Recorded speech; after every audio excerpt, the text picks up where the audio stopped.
Hello student.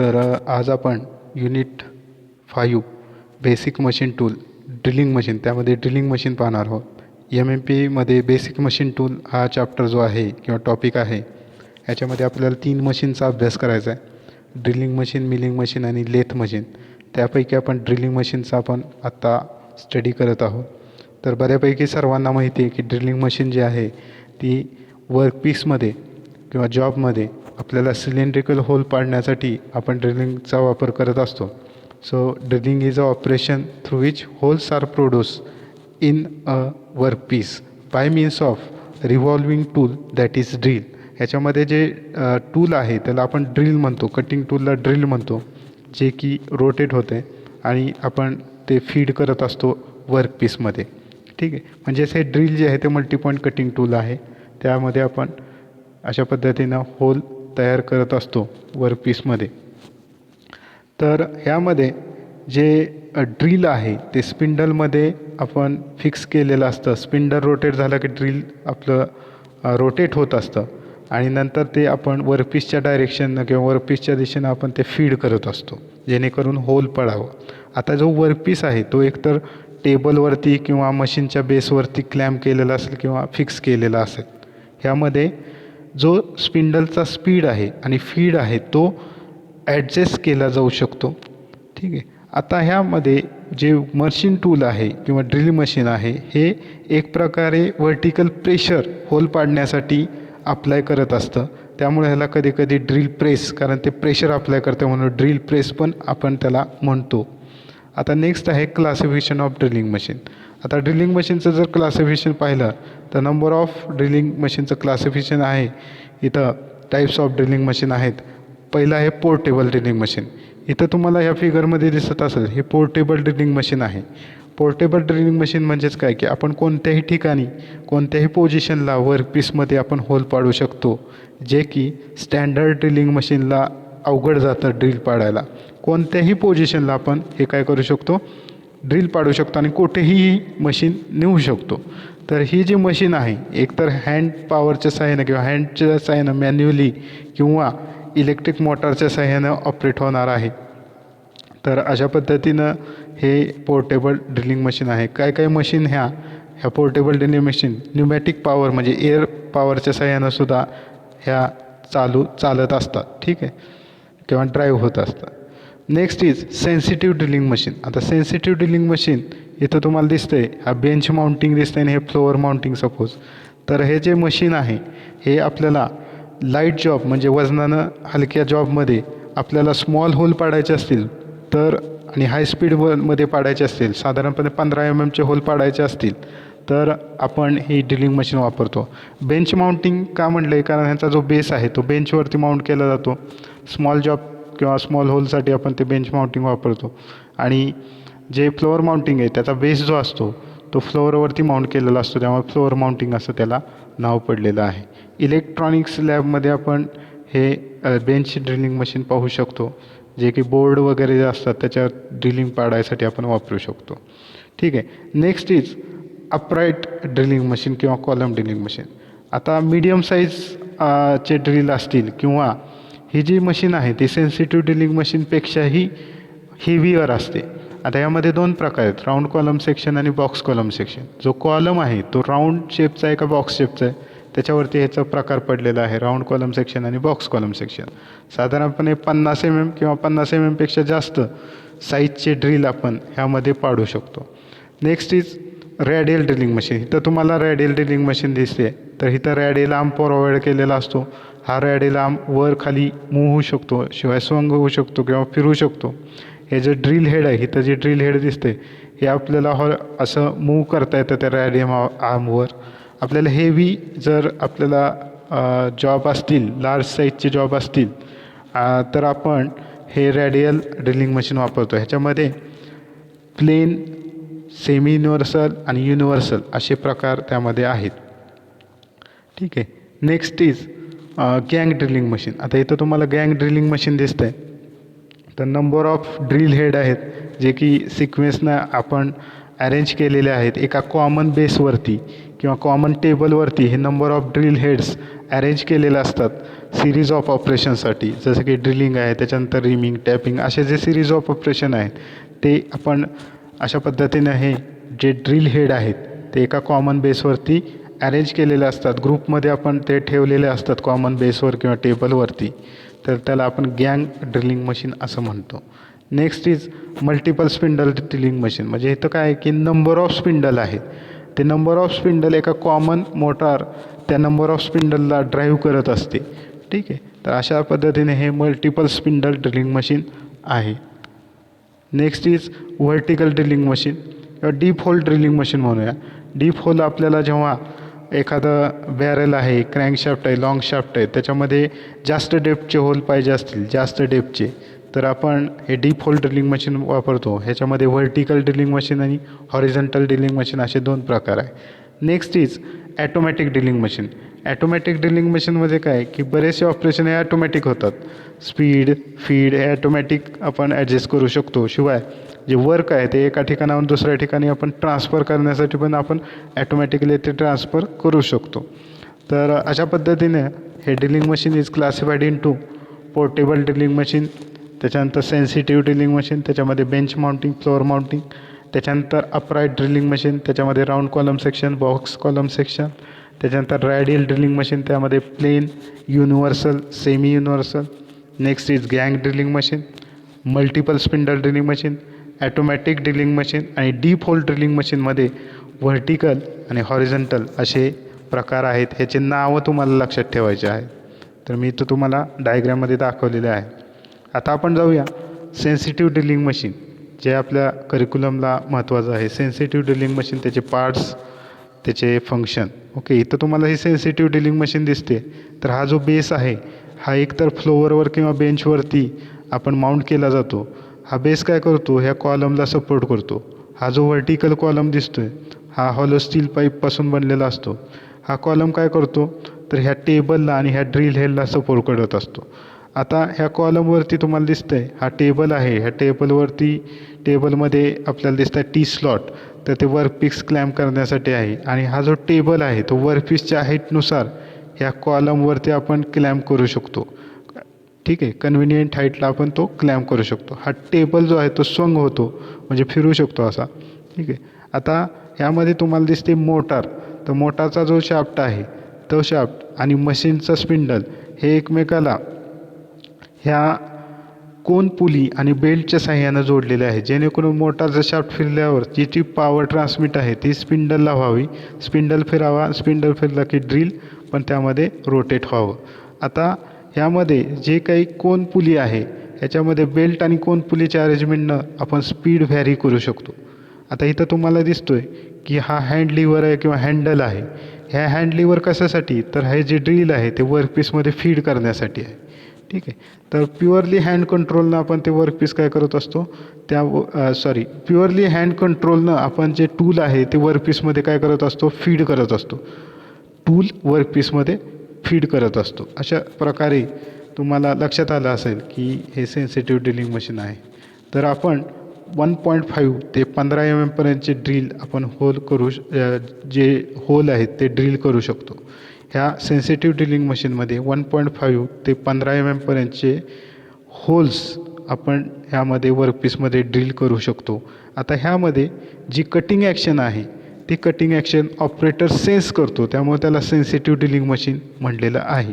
आता तुम्हाला लक्षात आलं असेल की बेस आहे जो की बेंचवर किंवा फ्लोअरवर माउंट केलेला असतो. कॉलम आहे, एक हॉलो स्टील पाईप आहे जो की ड्रिल हेड आणि वर्क टेबलला सपोर्ट करत असतो. आता ह्या कॉलमवरती टेबल आपण कन्व्हिनियंट हाईटला ॲडजस्ट करू शकतो डिपेंडिंग अपॉन द वर्कपीस. ठीक आहे, नेक्स्ट टेबल जो आहे त्याला टी स्लॉट दिलेले आहे ज्याच्यामध्ये वर्कपीस क्लॅम्प करता येईल. शिवाय तो टेबल जो आहे स्वंग होतो. त्याच्यानंतर जे कॉलमच्या टॉपला 2 पुली दिलेले आहेत आणि बेल्ट आहे, तर एक पुली जी आहे ते मोटारच्या शाफ्टला कनेक्ट केली आणि दुसरी जी आहे ते मशीनच्या स्पिंडलला आहे. आणि आपण त्याचा स्पीड जो आहे तो बेल्टच्या साह्याने बेल्टचे पोझिशन ॲडजस्ट करून आपण तो स्पीड व्हॅरी करू शकतो. ठीक आहे, आता लोअर एंडला जे स्पिंडलचं लोअर एंड आहे त्याच्यामध्ये ड्रिल चक किंवा सॉकेट आपल्याला दिलेला असेल. आता स्पिंडल जो आहे तो स्पिंडल अप आणि डाऊन मूव्ह होऊ शकतो किंवा तो स्पिंडल तर रोटेट होणारच आहे, ठीक आहे, किंवा त्याची व्हर्टिकल मुवमेंट जी आहे ती होऊ शकते. आणि ह्यामध्ये हँड फीड लिव्हरच्या साह्यानं आपण ते फीड करत असतो ड्रिल वर्कपीसमध्ये. ह्याच्यामध्ये ॲटोमॅटिक फीड दिलं जात नाही, ठीक आहे. तर base support column spindle it rotate as well as moves up and down in the sleeve. Drill chuck, it is used to hold the tool किंवा जे काही टूल आहे ते होल्ड करण्यासाठी आपण ड्रिल चक वापरतो. जे हेड आहे त्याच्यामध्ये मोटार आहे, व्ही बेल्ट आहे, व्ही म्हणजे पुली आहे. हे म्हणजे मोशन ट्रान्समिट करतं, ठीक आहे, म्हणजे पॉवर ट्रान्समिट करतं, मोशन ट्रान्समिट करतं. टेबल आहे ज्याच्यावरती आपण वर्कपीस क्लॅम्प करतो. कॉलम आहे. तर अशा पद्धतीने हे पार्ट्स आहेत. हे झालं sensitive drilling machine. Radial drilling machine ही तुम्हाला दिसते आहे. इथं एक रॅडियल आर्म आहे. हा रॅडियल आर्म काय होतो तर हा रॅडियल आर्म वर आणि खाली, इथं कॉलम दिसतोय, ह्या कॉलमच्या वर आणि खाली असा इलिव्हेटिंग स्क्रूच्या साह्यानं हा रॅडियल आर्मची मुवमेंट होणार आहे वरती आणि खाली. आता ते होण्यासाठी इथं मोटार दिलेली आहे पहा. मोटारच्या साह्यानं हा इलिव्हेटिंग स्क्रू फिरणार आहे. जसं लीड स्क्रू असतो तसं इलिव्हेटिंग स्क्रू फिरला की हा रॅडियल आर्म काय होणार, खाली वर आपण कन्व्हिनियंटली ॲडजस्ट करू शकतो. हा जो रॅडियल आर्म आहे या रॅडियल आर्मवरती इथं तुम्हाला ड्रिल हेड दिलेलं आहे की ड्रिल हेड त्या रॅडियल आर्मवरती काय होणार आहे, मूव्ह होणार आहे. या ड्रिल हेडला स्पिंडल आहे, ड्रिल आहे. हा टेबल आहे. हा बेसवरती तुम्ही इथं टेबल प्रोव्हाइड केलेला आहे. त्याच्यात 30 स्लॉट आहे. वर्कपीस आपण त्याच्यावरती क्लॅम्प करू शकतो, ठीक आहे. ड्रिल हेडसाठी इथं मोटार दिलेली आहे. मोटार फॉर स्पिंडल की मोटारच्या साहाय्याने हा स्पिंडल फिरणार. स्पिंडल फिरला की ड्रिल फिरणार आहे. अशा पद्धतीनं तुम्हाला ॲक्च्युअल प्रॅक्टिसमध्ये रॅडियल ड्रिलिंग मशीन तुम्हाला दिसते आहे. आता ह्याच्यामध्ये प्लेन आहे, सेमी युनिव्हर्सल आहे आणि युनिव्हर्सल आहे. तर ह्याचा आपण अभ्यास करूया. प्लेन जर ड्रिलिंग मशीन असेल तर त्याच्यामध्ये 3 मुवमेंट आहेत. एक तर आर्म जो आहे रॅडियल आर्म, ह्याची ही जी व्हर्टिकल मुवमेंट दिसते तुम्हाला, ही रॅडियल आर्मची व्हर्टिकल मुवमेंट होणार आहे. शिवाय ह्या ड्रिल हेडची हॉरिझॉन्टल मुवमेंट होणार आहे, ह्याच्यावरती हॉरिझॉन्टल मुवमेंट होणार आहे. आणि आर्म हा रोटेट होऊ शकतो, हा रोटेट आर्म होऊ शकतो. सेमी युनिव्हर्सल मशीनमध्ये हे 3 मुवमेंट व्यतिरिक्त हा जो ड्रिल हेड आहे तो रोटेट होऊ शकतो. सेमी युनिव्हर्सल मशीनमध्ये ही ॲडिशनल त्यामध्ये मोशन दिलेले असते. आणि युनिव्हर्सलमध्ये जो रॅडियल आर्म आहे तो हॉरिझॉन्टल ॲक्सिसच्या भोवती फिरू शकतो किंवा रोटेट होऊ शकतो. अशा पद्धतीनं असे रॅडियल ड्रिलिंग मशीनचं क्लासिफिकेशन आहे किंवा टाईप्स आहेत. आता बेस जो आहे तो रॅडियल ड्रिलिंग मशीनचा हा फाउंडेशन आहे की त्यामध्ये वेगवेगळे पार्ट्स जे मशीनचे आहेत त्याच्यावरती माउंट केलेले आहेत किंवा सपोर्ट केलेले आहेत. वर्कपीस टेबल पण त्याच्यामध्ये सपोर्ट केलेला आहे, त्याला तो सपोर्ट करतो बेस. वर्कपीस टेबलला पण सपोर्ट करतो बेस, ओके. कॉलम जो आहे तो रॅडियल आर्मला सपोर्ट करतो आणि कॉलमच्या वरती तो जो रॅडियल आर्म आहे तो अप आणि डाऊन किंवा रेज करू शकतो किंवा लोअर करू शकतो. नेक्स्ट रॅडियल आर्म दिलेला आहे. रॅडियल आर्मवरती जे काय ड्रिल हेड आहे ते मूव्ह होणार आहे, ठीक आहे. आता रॅडियल आर्म जो आहे त्यामध्ये ड्रिल हेड आपल्याला दिलेलं आहे. त्या ड्रिल हेडमध्ये आपण ड्रिल स्पिंडल दिलेलं आहे. तर फिरवण्यासाठी सेपरेट मोटार त्याच्यामध्ये प्रोव्हाइड केलेले आहे, ठीक आहे. तर वर्क टेबल आहे ज्याच्यामध्ये वर्कपीस आपण क्लॅम्प करणार आहोत, ड्रिल हेड. अशा पद्धतीने हे सगळं रॅडियल ड्रिलिंग मशीन आहे. आता आपण ऑपरेशन पाहणार आहोत ड्रिलिंग मशीनचे सर्वात महत्त्वाचे. पहिलं ऑपरेशन आहे ड्रिलिंग. आता ड्रिलिंग म्हणजेच काय तर drilling means producing circular hole in the workpiece by removing unwanted metal by the rotating edge of a cutting tool called drill. म्हणजे ड्रिलच्या साह्यानं आपण थोडक्यात म्हणजे काय, ड्रिलच्या साह्यानं आपण वर्कपीसमध्ये सिलेंड्रिकल किंवा सर्क्युलर होल पाडतो, त्याला आपण म्हणतो ड्रिलिंग. मग आपण पहिल्यांदा काय करतो की सेंटर मार्क करतो. सेंटर मार्क करतो आणि त्याच्यामध्ये पंचच्या साह्यानं जो सेंटर मार्क केलेला आहे त्याच्यामध्ये एक इंटेंटेशन आपण त्या सेंटरला करत असतो किंवा पंचच्या साह्यानं ते आपण एक खूण करत असतो सेंटरची, ठीक आहे, पंचच्या साह्यानं. आणि नंतर आपण हे ड्रिल पाडत असतो, ठीक आहे. पण आपलं जे ड्रिल पाडलेलं होल आहे ते ॲक्युरेट साईजचं येत नाही, ते थोडंसं जास्त साईजचं येतं कारण की व्हायब्रेशनमुळं, ठीक आहे. तर हे गोष्ट लक्षात ठेवा. थोडक्यात म्हणजे काय, ड्रिलिंग म्हणजेच काय की सर्क्युलर होल वर्कपीसमध्ये पाडायचं जे काय ऑपरेशन आहे त्याला ड्रिलिंग आपण म्हणतो.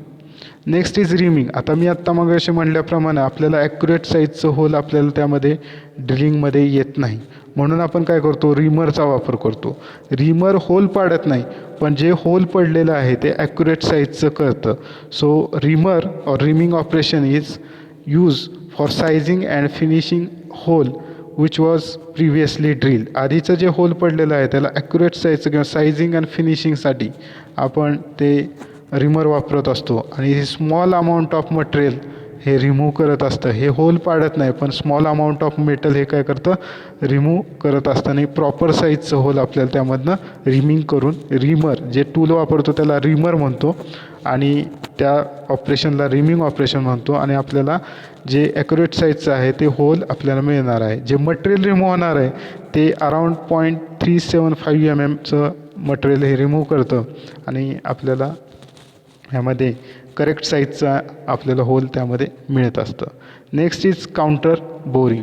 काउंटर बोरिंग म्हणजेच काय, जे होल पडलेलं आहे त्याचं एक एंड जे होल पडलेलं आहे त्याचं एखादं एंड आपण एनलार्ज करतो. ठीक आहे, सिलेंड्रिकली काय करतो, एनलार्ज करतो.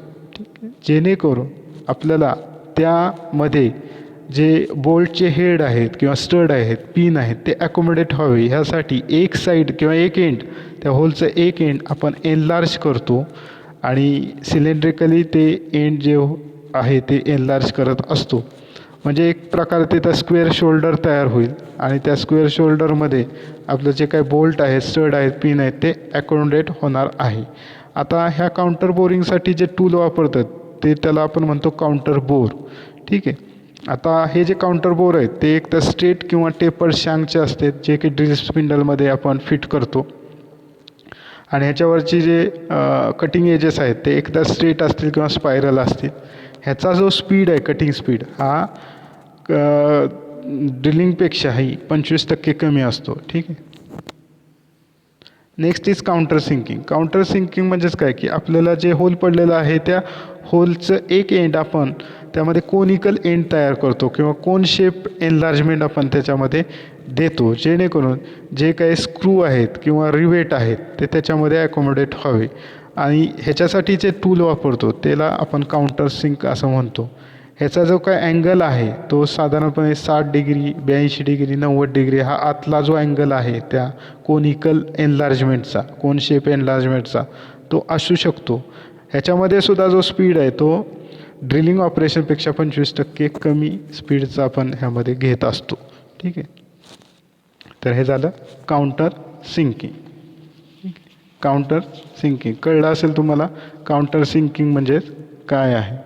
तर काउंटर सिंकिंग म्हणजेच काय की कोन शेप एनलार्जमेंट आपण इथं दिसतंय तुम्हाला कोन शेप एनलार्जमेंट आपण देतो होलला, एक एंडला, होलच्या एका एंडला, जेणेकरून आपल्याला स्क्रू किंवा रिवेट त्यामध्ये ॲकोमोडेट व्हावेत ह्यासाठी.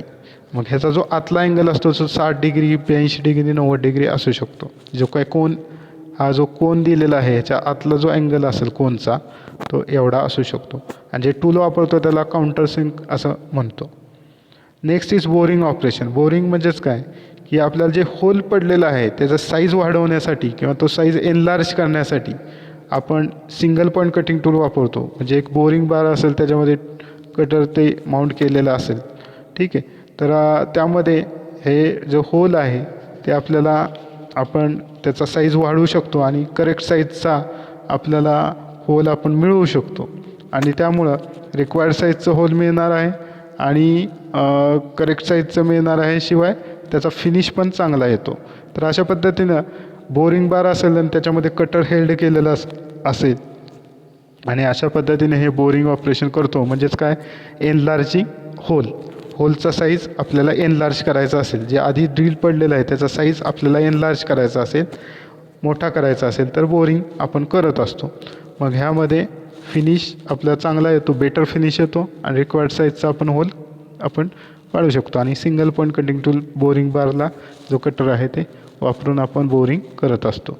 Next is tapping operation. जे ड्रिल पडलेलं आहे, होल पडलेला आहे त्याला आतमध्ये इंटरनल थ्रेड्स पाडण्यासाठी आपण जे टूल वापरतो त्याला टॅप म्हणतो आणि हे टॅपिंग ऑपरेशन करतो, जेणेकरून आतमध्ये इंटरनल थ्रेड्स जे होल पडलेलं आहे त्यामध्ये इंटरनल थ्रेड्स पाडण्यासाठी आपण टॅपिंग ऑपरेशन करत असतो. सो टॅपिंग जे ऑपरेशन आहे ते एकतर हँडच्या साहाय्यानं किंवा ड्रिलिंग मशीनच्या साहाय्यानं केलं जातं आणि ह्यामध्ये होलमध्ये इंटरनल थ्रेड्स आपण पाडू शकतो. आता याचा drill size is equal to tap size minus 2 into depth of thread. 2 into का, दोन साईडला आहेत, जे काय डेप्थ आहे थ्रेडची दोन्ही साईडला आहे, त्यामुळे 2 into depth of thread, tap size minus 2 into depth of thread. So drill size is equal to tap size minus 2 into depth of thread is equal to T minus 2D. So for tapping the size of drill hole must be smaller than size of tap. तर size of tap पेक्षा ड्रिलची size ही कमी पाहिजे. ठीक आहे, हे सगळ्यात महत्त्वाचं आहे. टॅप साईजपेक्षा ड्रिलची साईज ही कमी पाहिजे, कारण drill size is equal to tap size minus 2 into depth of threads. Sir हे झालं tapping operation. Next is spot facing operation. Spot facing operation म्हणजेच काय की जे काही वरचा सरफेस आहे होलचा, हा होलचा जो वरचा सरफेस आहे, टॉप सरफेस आहे, तो आपण फिनिश करतो किंवा squaring and finishing the top surface of hole, म्हणजे स्मूथ सरफेस करतो. होलच्या बाजूचा सरफेस स्मूथ करतो, जेणेकरून सपोज वॉशर वगैरे जे आहे ते त्याच्यामध्ये बसावं अशा पद्धतीने, किंवा नट किंवा बोल्ट जे आहेत ते त्यामध्ये व्यवस्थित क्लॅम्प व्हावे किंवा माउंट व्हावे ह्यासाठी किंवा बसावेत ह्यासाठी आपण जो वरचा सरफेस आहे होलचा वरचा टॉप सरफेस आहे तो फिनिश करतो किंवा व्यवस्थित करून घेतो, स्मूथ करतो, जेणेकरून वॉशर किंवा नट किंवा बोल्ट त्याच्यामध्ये बसावेत ह्यासाठी. तर म्हणजे थोडक्यात लेवल करतो, सरफेस जो आहे तो स्मूथ करतो, एक समान लेवल करत असतो वरचा सरफेस, टॉप सरफेस. ठीक आहे, तर अशा पद्धतीनं स्पॉट फेसिंग टूलच्या साहाय्यानं आपण स्पॉट फेसिंग करू शकतो किंवा काउंटर बोर्डच्या साहाय्यानं आपण स्पॉट फेसिंग करतो. तर असे जे ऑपरेशन आहेत ते तुम्ही लक्षात घ्या. आणि हे एक लास्ट पॉईंट आहे ट्विस्ट ड्रिलचं नॉमेनक्लेचर. तर ही डायग्रॅमची तुम्हाला प्रॅक्टिस करायची आहे, ह्याचे नावं लक्षात ठेवायचे आहेत वेगवेगळ्या पार्टचे, अँगलचे. तर हे ट्विस्ट ड्रिल काढा असं एक तुम्हाला डायग्रॅम काढा ट्विस्ट ड्रिलची असं तुम्हाला परीक्षेत विचारलं जाऊ शकतं. तर अशी डायग्रॅमची तुम्ही प्रॅक्टिस करायची आहे. तर आज आपण इथंच थांबतो आहोत. नेक्स्ट लेक्चरला आपण पुढचा पॉईंट बघणार आहोत.